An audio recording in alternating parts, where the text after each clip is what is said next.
이 시간 치유를 위하여라는 제목으로 하나님 말씀 증거하겠습니다. 우리 울산제일교회 비전은 우리가 매주 읽는 대로 하나님의 기쁨을 위해 존재하는 교회입니다. 올해 2024년도 이 비전을 위하여서 우리 교회가 표회를 정하였는데 주여 치유하게 하소서라고 정하였습니다. 오늘 읽은 본문 말씀 데살로니가전서 5장 23절 말씀이 바로 오늘 우리 표의 근거가 되는 말씀입니다. 이 본문에서는 크게 두 가지를 말씀하고 있는데, 먼저 평강의 하나님이 친히 너희를 온전히 거룩하게 하시고 라고 얘기하고 있습니다. 하나님께서 바로 우리를 거룩하게 하신다라는 거예요. 거룩이라는 것은 어떤 우리 자체의 능력에 의해서 만들어지는 것이 아니라 우리가 하나님과 얼마나 가까이 있는가에 따라서 이 사람이 얼마나 거룩한가를 성경이 말씀하고 있는 특별한 단어입니다. 한마디로 얘기하면 내가 애써서 노력해서 거룩해진 삶을 이루는 것이 아니라 하나님의 은혜로 내가 거룩해지는데, 내가 주님께 가까이 나간 만큼 하나님의 은혜가 더 커지고 거기 하나님의 치유가 있고 우리가 바로 거룩한 존재가 된다라는 것을 먼저 말씀하고 있습니다. 그리고 이 하나님의 은혜로 거룩한 존재임을 확인하는 우리 제1교회가 2024년도가 되어야 되는데, 그런 결과가 어떻게 되는가? 두 번째로 너희의 온 영과 혼과 몸이 우리 주 예수 그리스도께서 강림하실 때 흠없게 보존되기를 원하노라 라고 말씀하고 있습니다. 영과 혼과 몸이라는 것은 전을 이야기하는 것입니다. 하나님께 창조하신 전체, 한 인격체 전체를 말씀하는 것으로서 예수 그리스도의 강림하실 때에라는 얘기는 주님이 오실 때까지, 바로 세상의 종말 때까지를 말씀하는 것으로 그때까지 흠 없게 보존되기를 원하노라 라고 했는데, 먼저 이것은 하나님의 치유로 회복되어지고 그리고 나서 그것이 주의 은혜 가운데 온전히 보존되어지는 은혜의 삶을 말씀하는 것입니다. 우리 제1교회가 2024년도에 이런 복의 은혜를 주 안에서 꼭 누릴 수 있기를 주의 이름 간절히 축복합니다. 그러기 위해서는 우리가 그럼 어떻게 구체적으로 뭘 해야 되는가? 오늘은 이것에 대한 말씀을 듣고자 합니다. 오늘 우리가 하나님의 치유의 능력, 우리가 주 앞에서 거룩함을 가지고 온전히 보호되기 위해서 뭘 해야 되는가? 이것에 대한 말씀인데, 오늘 들은 말씀은 여러분 새로운 말씀이나 아니면 한 번도 들어본 적이 없는 것이나 성경에 이런 말씀도 있구나 이런 얘기가 아니라요, 우리가 잘 알고 있는 내용이에요. 그런데 참 잘하지는 못하는 그런 내용입니다. 한마디로 얘기하면 기본적인 것인데, 여러분 기본은 쉬워서 기본이 아니라 중요해서 기본이라고 제가 누차 강조드렸습니다. 오늘 말씀 우리 신앙생활의 가장 기본적인 것이지만 가장 중요한 줄 알고 2024년도 오늘 말씀을 기억하고 말씀대로 지켜 하나님 앞에 거룩해지고 주께 더 가까이 나가 영과 혼과 육의 강건함을 이루어 가시는 우리 제1교회 하나님의 사람들이 주 안에 모두 될 수 있기를 주의 이름 간절히 축복합니다. 첫 번째 따라하겠습니다. 예배의 열심을 냅시다. 열왕기하 17장 36절 말씀에 이런 기록이 있습니다. 오직 큰 능력과 편팔로 너희를 애굽에서 인도하여 내신 여호와만 경배하여 그를 예비하며 그에게 제사를 드릴 것이며. 아멘. 이 말씀은 사실은 좀 가슴 아픈 가운데 들려있는 말씀이에요. 북왕국 이스라엘이 멸망하는 상황에서 그들의 멸망의 원인을 말씀하고 있는 내용입니다. 한마디로 이야기하면 하나님의 구원받은 백성이 하나님만 섬기고 하나님만 예배해야 되는데 그리하지 못했다라는 거예요. 북왕국 이스라엘이 하나님만 예배하는데 실패했기 때문에 멸망하게 되었다라는 것입니다. 바꿔 이야기하면 예배에 성공했다면 북왕국 이스라엘은 멸망하지 않았을 것이고 복되게 삶을 누렸을 것이다 라는 것입니다. 세상에서 사람들은 잘 살기 위해서 세상 것을 잘하고 세상의 능력이 있으면 잘 될 줄 알고 그렇게 세상의 능력을 따라 삽니다. 그런데 여러분 성경을 좀 잘 봐야 돼요. 성경은 분명히 두 가지를 말씀하는데, 하나는 세상은 저절로 생긴 게 아니에요. 하나님이 창조하셨다라는 것입니다. 하나님의 뜻대로. 그리고 두 번째는 이 세상이 저절로 굴러가는 게 아니라 하나님께서 창조하신 그 세상을 하나님의 뜻대로 움직여 나아가시는 섭리가 있다라는 것입니다. 그렇기 때문에 성경은 분명히 말씀합니다. 하나님과의 관계를 온전히 회복하는 사람, 하나님 앞에 예배에 성공하는 사람, 그 사람의 인생이 성공하는 인생이 될 것이다 라고 말씀하고 있다는 것입니다. 바꾸어 말하면 예배에 성공했으면 그 인생 성공한 것이고, 예배에 실패하면 그 인생 실패할 수밖에 없다라는 것입니다. 비록 세상에 내세울 것이 없다 할지라도 예배자로 성공하면 그 인생이 성공한다라는 것입니다. 2024년도 우리 울산제일교회 성도님들, 그리스도인이 예배하는 거 뭐 당연한 거지라고 생각할 수 있겠지만, 이 가장 기본적인 예배에 집중하고 성공하는, 그래서 하나님 앞에 영과 육과 우리의 혼이 온전히 치유되지는 은혜를 누리시는 하나님의 사람들이 주 안에 모두 될 수 있기를 주의 이름 간절히 축복합니다. 여러분, 예배에 성공하려면 어떻게 해야 될까요? 제일 먼저 예배 열심히 참석해야 돼요. 예배에 참석 안 하고 예배에 성공하는 방법이 있습니까? 없거든요. 예배에 열심히 참석하는데 그냥 참석하지 마시고 예배에서 하나님 만나기를 소원하면서 기대하면서 예배에 참여하는 그런 은혜가 있으시기 바랍니다. 예배에 성공하는 복된 한 해 주 안에서 꼭 되시기를 주의 이름 간절히 축복합니다. 여러분, 예배는 우리의 영과 혼과 육이 치유되어지는 은혜의 현장이 될 것입니다. 예배에 생명을 거시기 바랍니다. 그냥 예배에 아이고 뭐 되면 가고 안 되면 이 정도가 아니라 예배에 생명을 겁시다. 특별히 여러분, 대개보면 우리 성도님들이 주일 낮 예배는 그래도 잘 참석하시는 편이에요. 그런데 보면 오후 예배는 그렇게 열심을 안 내요. 수요 예배 더 열심을 안 내고요. 심야 기도에도 그렇게 열심을 내지 않는 그런 형편이고, 새벽 기도에는 새벽에 못 일어나니까 어려우니까 시간상 상황상으로 더 어려워합니다. 그런데 여러분, 올해 2024년도에는 예배에 좀 생명을 걸었으면 좋겠어요. 주일 낮 예배 꼭 참석합시다. 주일 오후 예배도 좀 힘을 내서 참석하세요. 수요 예배도 하나님 앞에 예배하는 시간으로 생각하고 참석하세요. 금요 심야 기도에 여러분 좀 바쁘더라도 심야 기도 꼭 참석하시고, 할 수 있으면 새벽 기도에도 참석하시기 바랍니다.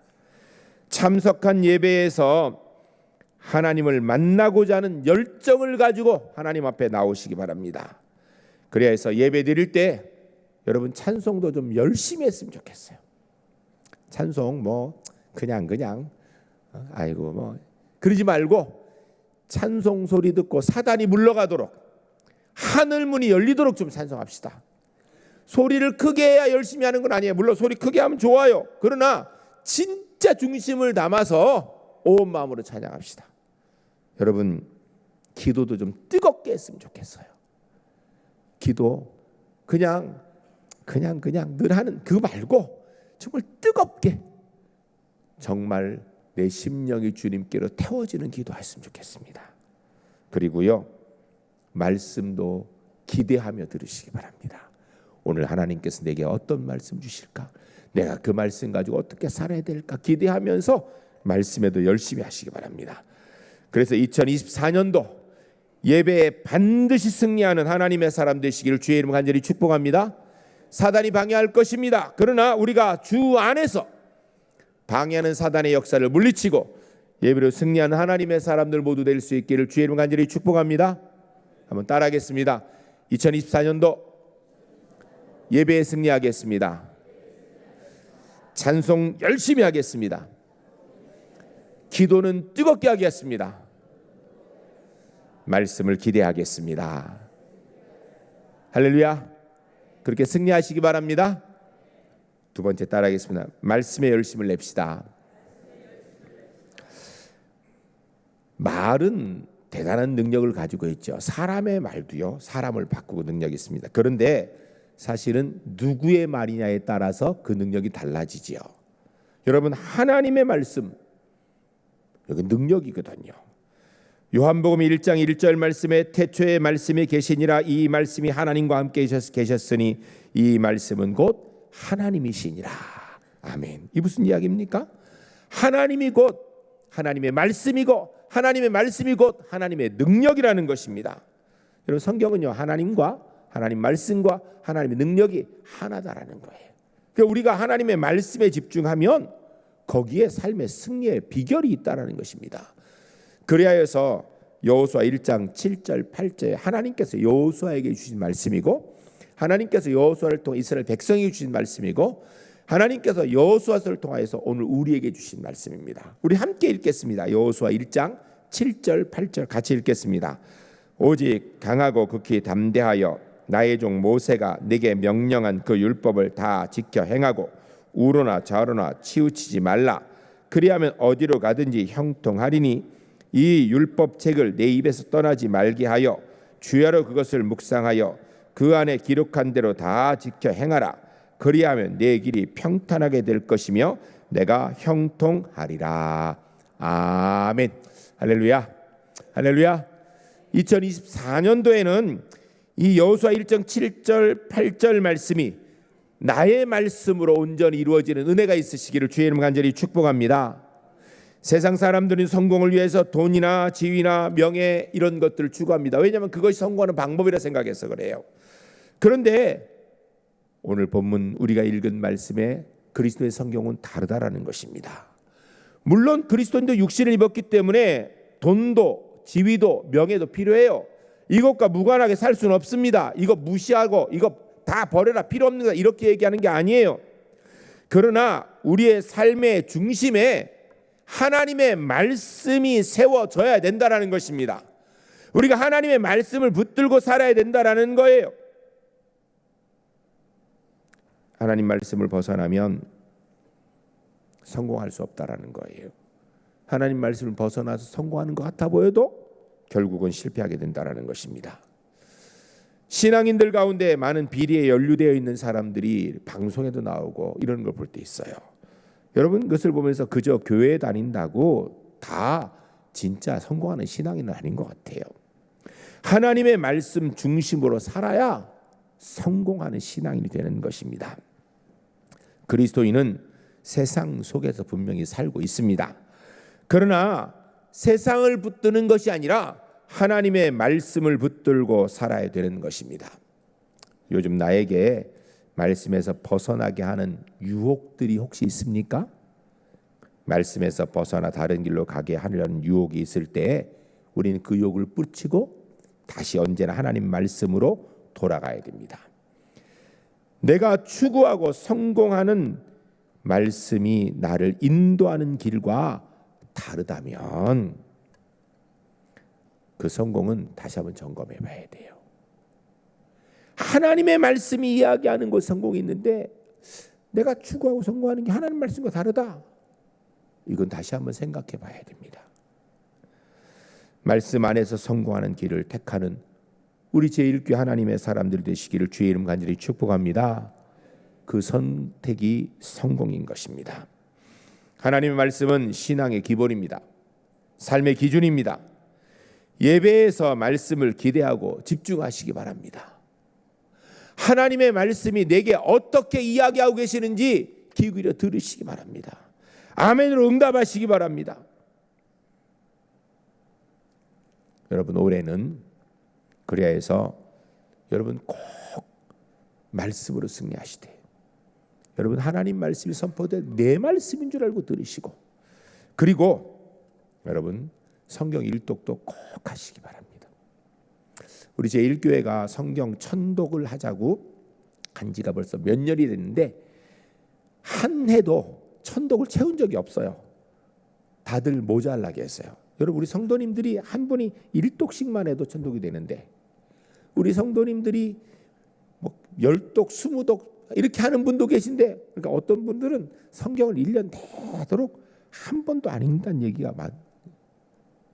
여러분, 하나님의 말씀대로 살아가기 위해서는요, 말씀을 읽지 않고 말씀을 듣지 않고는 그렇게 살 수가 없습니다. 제가 여러분 말씀들이 있는데 성경을 주일날 교회 올 때만 가지고 오는 교인을 어떤 교인이라고 하는지 아세요? 후탁교인이라고 합니다. 왜냐하면 성경 일주일 내도록 가만히 놨더니까 먼지가 뽀얗게 쌓이니까 교회를 가야 되니까 먼지를 털고 해서 후 이렇게 하니까 이 후탁교인이에요. 이러면 안 돼요. 성경을 평상시에도 계속 읽고 가까이 하고 말씀을 듣고 말씀을 가까이 읽고 이렇게 해야 하나님 말씀이 내게 능력이 되지요. 하나님 말씀 듣는 중에 말씀 읽는 중에 2024년도 하나님의 능력을 경험하고 하나님께서 우리의 영과 혼과 육을 치유하고 회복시키시는 은혜를 누리는 우리 제1교회 하나님의 사람들이 주 안에 모두 될 수 있기를 주의 이름 간절히 축복합니다. 따라하겠습니다. 2024년도 말씀을 기대하며 듣겠습니다. 후탁교인이 아니라 성경 말씀 매일 가까이 하는 성도 되겠습니다. 꼭 그렇게 하시기 바랍니다. 근데 요새는 후탁교인이 더 나을지도 몰라요. 왜냐하면 성경도 안 가져오는 사람들이 있어야죠. 앞에서 다 보이니까. 그래도 성경은 좀 들고 다니세요. 예. 여러분 성경을 가까이 하시기 바랍니다. 매일 성경도 만져보시고 매일 펴서 읽어보시고 꼭 하나님의 말씀에 승리하는 2024년도가 반드시 될 수 있기를 주의 이름 간절히 축복합니다. 세 번째 따라하겠습니다. 기도의 열심을 냅시다. 마태복음 21장 22절 말씀 이렇게 말씀합니다. 너희가 기도할 때 무엇이든지 믿고 구하는 것은 다 받으리라 하시니라. 아멘. 기도하면 하나님의 능력을 경험할 것이다 라는 말씀입니다. 그러면 기도해야 된다는 거예요. 여러분 오늘 듣고 있는 말씀 예배 열심히 내는 것, 말씀에 열심히 내는 것, 기도에 열심히 내는 것 이거 신앙생활의 기본이지요. 처음 듣는 얘기 아니에요. 그런데 이게 잘 안 되면요 하나님의 능력이 나와는 사실은 별 관계가 없을 수밖에 없는 거예요. 우리 제1교회 2024년도에는 반드시 기도하고 그래야 기도로 승리하는 하나님의 사람들 꼭 되시기를 주의 이름 간절히 축복합니다. 나폴레옹이라는 영웅을 여러분 다 아실 것입니다. 그가 전쟁에 나아가는데 그 부하 중에 한 명이 이런 얘기를 했습니다. 장군님 기도하고 나가셔야지요. 그랬더니 나폴레옹이 이렇게 대답했다고 되어 있어요. 그런 건 이제 필요 없어. 나는 세계 최강의 군대를 가졌거든. 전쟁은 내가 하는 것이지 하나님이 하시는 것이 아니야. 전쟁은 하나님과 아무 상관이 없단 말일세 라고 얘기하고 그냥 나갔어요. 결과는 나폴레옹은 전쟁에서 대패하였습니다. 결국은 수많은 부하들을 죽였고 나라도 망했고 자신도 비참한 최후를 맞이했던 것입니다. 그런데 반대로 나폴레옹과 싸웠던 영국의 해군 제독 넬슨은 시편 127편 1편 말씀 여호와께서 집을 세우지 아니하면 세우는 자의 수고가 헛되며 여호와께서 성을 지키지 아니하시면 파수꾼의 깨어 있음이 헛되도다. 이 말씀을 항상 마음에 새기고 늘 기도하면서 살았고 그가 전투에 나가기 전에 군대 목사님, 군무 목사님을 모시고 갑판에서 무릎 꿇고 함께 기도했습니다. 하나님께서는 넬슨을 전쟁에서 당연히 승리하게 하셨죠. 그 결과로 넬슨만 승리한 것이 아니라 영국이 승리하고 살게 되고 자기의 수많은 부하들도 생명을 건졌던 것입니다. 여러분 역사를 살펴보게 되면 물론 나폴레옹도 영웅, 넬슨도 영웅이지만요 누가 더 전략적으로 뛰어난 사람인가, 누가 더 기가 막히게 머리 좋고 전략을 잘 가진 사람인가, 두말할 것도 없이 나폴레옹입니다. 나폴레옹의 군대하고 넬슨의 군대하고 누가 더 뛰어난 군대인가, 어느 쪽 무기가 더 난가 말할 것도 없어요. 여러분 역사책에 보면 나폴레옹의 군대가 훨씬 더 뛰어나고요 무기도 좋았습니다. 전쟁은 당연히 나폴레옹이 이길 줄 알았던 거예요. 그런데 여러분 같은 장군이지만 한 사람은 하나님을 의지하였고 한 사람은 자기를 의지하였습니다. 하나님을 의지하였던 넬슨은 승리하였고 자기 자신과 힘을 의지하였던 나폴레옹은 결국은 패배한 것입니다.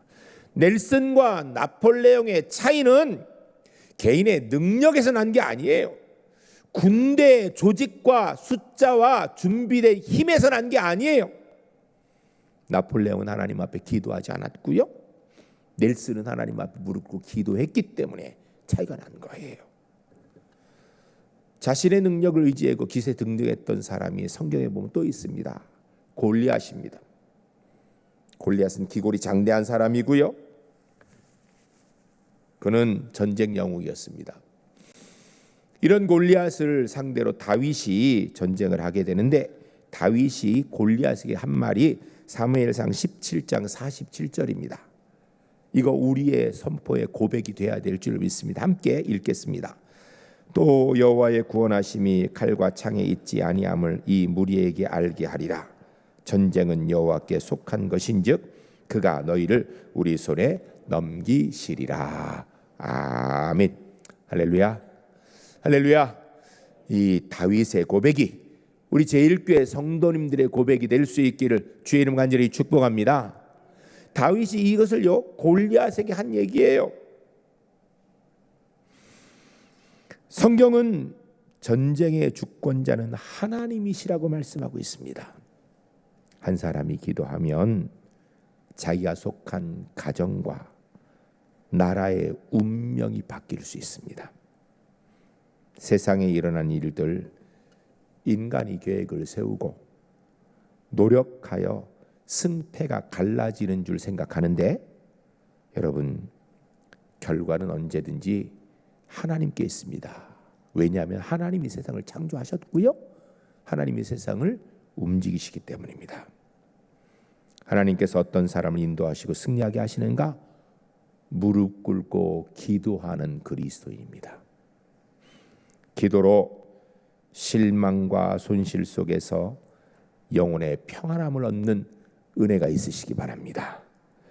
기도로 역경과 위험 속에서 자신감과 평안함을 회복하는 하나님의 사람 되시기를 주의 이름 간절히 축복합니다. 기도는 승리의 열쇠입니다. 기도는 하나님의 보고의 문을 여는 열쇠입니다. 기도로 영적 생활의 참다운 성장과 시험에 승리하는 우리 제1교회 하나님의 사람들이 모두 될 수 있기를 주의 이름 간절히 축복합니다. 끊임없이 하나님과 교제하는 길은 기도하는 길입니다. 신앙생활은 하나님께 무릎 꿇는 기도 생활인 것입니다. 하나님께서 우리에게 가장 원하시는 게 뭔가? 그건 하나님께 기도하는 것입니다. 왜 그럴까요? 만사가 기도에 좌우되기 때문입니다. 한번 따라하겠습니다. 만사가 기도에 좌우됩니다. 기억하시기 바랍니다. 만사가 기도에 좌우되는 것입니다. 성경의 다윗 왕은 전쟁에서 진 적이 없습니다. 모든 전쟁에서 이겼어요. 비록 그가 범죄하긴 하였어도, 그래 하나님께 책망받았어도 전쟁에 지진 않았거든요. 다윗 왕이 어떻게 전쟁에서 이겼는가? 매번 하나님께 매번 기도했고 결국은 매번 승리한 거예요. 한 가지 예로 사무엘하 5장 18절 19절에 이렇게 기록하고 있습니다. 블레셋 사람들이 이미 이르러 르비딤 골짜기에 가득한지라 다윗이 여호와께 여쭈어 이르되 내가 블레셋 사람에게로 올라가리이까? 여호와께서 그들을 내 손에 넘기시겠나이까 하니 여호와께서 다윗에게 말씀하시되 올라가라, 내가 반드시 블레셋 사람을 내 손에 넘기리라 하신지라. 아멘. 여러분, 지금 이 사무엘하의 상황은요, 다윗이 전쟁하러 지금 블레셋 사람하고 대치하고 있는 상황이에요. 싸우러 나간 거예요. 그냥 놀러 간 게 아니에요. 전쟁할까 말까 이렇게 간 게 아니라 전쟁하러 간 거예요. 그런데 거기에서 하나님, 제가 지금 올라가서 칠까요? 아니면 가지 말을까요? 하나님께서 가라, 내가 너와 함께 할 것이다. 다윗이 그렇게 전쟁했다라는 거예요. 이런 다윗이 결국 어떤 삶을 살았는가? 역대상 18장 6절 후반절에 보면 다윗이 어디로 가든지 여호와께서 이기게 하시니라. 아멘.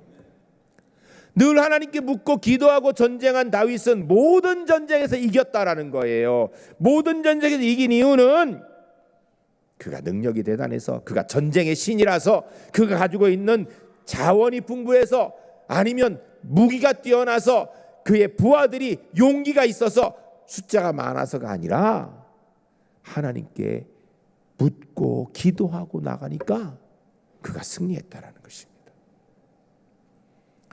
우리가 잘 알고 있는 미국의 제16대 대통령 아브라함 링컨, 그가 대통령이 된 후에 미국의 남북 전쟁이 있었습니다. 안타까운 일이었어요. 그때 백악관에서 아브라함 링컨은 하나님 앞에 엎드려 기도했다라는 기록이 너무나 많이 나와 있지요. 심지어는 그는 참모 회의보다도 하나님께 기도하는 것을 더 중요하게 생각했어요.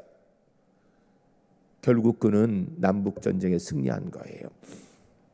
여러분, 남북 전쟁에서 우리는 그냥 북군이 승리하니까 북군이 대단한 줄 아는데, 여러분, 자원이나 힘은요 남군이 더 있었어요. 그래서 남군이 사실은요 초반에 거의 승기를 잡은 상황이었어요. 그런데 하나님 앞에 기도하는 아브라함 링컨을 남군이 못 이긴 거예요. 결국 승리한 거죠. 2024년도 우리 제1교회 성도님들, 어떤 상황이든지, 말이 되는 상황도 말이 되지 않는 상황도, 내 앞에 놓여 있는 모든 문제를 가지고 하나님 앞에 기도함으로 하나님의 승리를 반드시 누리는 은혜의 해가 될 수 있기를 주의 이름 간절히 축복합니다. 무릎으로 사는 그리스도인이라는 책이 있습니다. 그곳에 이런 내용이 있어요. 제가 좀 읽기 쉽도록 좀 바꿨습니다. 그리스도인은 왜 자주 패배하는가? 기도를 너무 적게 하기 때문에. 수많은 교회 일꾼들이 왜 자주 용기를 잃고 낙심하는가? 기도를 너무 적게 하기 때문에. 그리스도인이 왜 전도하기가 그렇게 어려운가? 기도를 너무 적게 하기 때문에. 교회가 왜 하나님을 향한 뜨거운 불이 타오르지 않는가? 기도를 너무 적게 하기 때문에. 그리스도인이 해야 되는 가장 중요한 신앙의 일은 함께 모여서 기도하는 것입니다.